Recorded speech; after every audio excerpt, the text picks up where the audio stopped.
I would like to give you a brief overview of ProSales' approach to skill improvement through the use of training and development and why it has been so successful. ProSales' approach to training and development is based on sound principles and research. Noted behavioural scientists Detterman and Sternberg published a book in 1996 entitled Transfer on Trial. This book focused on the issue of learning transfer, the measurable transfer of learning and skills from classroom to workplace. Their research has concluded that 86% of skills training, sales skills, service skills, management skills, did not transfer effectively, and there were a variety of reasons for this. The first was content. A lot of training simply has too much content and it overwhelms people.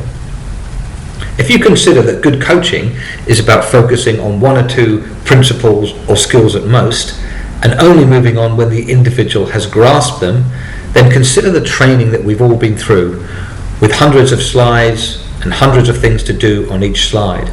We are then told at the end of the training, go away and implement all of that. It's never going to happen. The second point is about follow-up.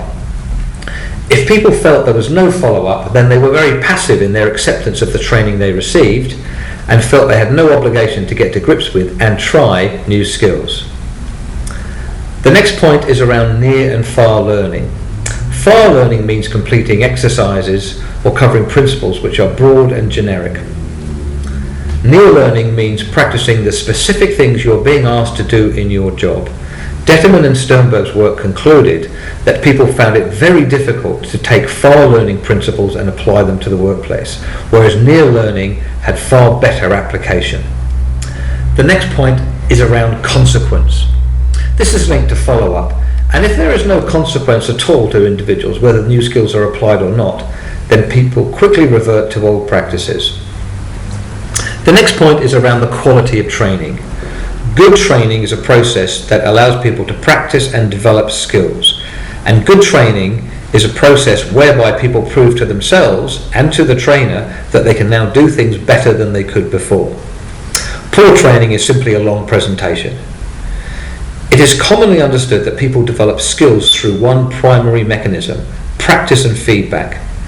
Conventional training tends to be squeezed for time, and it is inevitably the practice sessions that get sacrificed. Therefore, too much content and not enough practice creates uncertainty in application through issues of confidence and competence. If a person cannot, through practice, feedback and practice again, achieve a point of competence, i.e. they feel they've practiced this to the point where they feel competent to do it in the workplace, then they have no confidence in applying the skills. The implications of this are that many people, over 75% in one study, actually avoid applying skills trained because they have no confidence that they will be effective.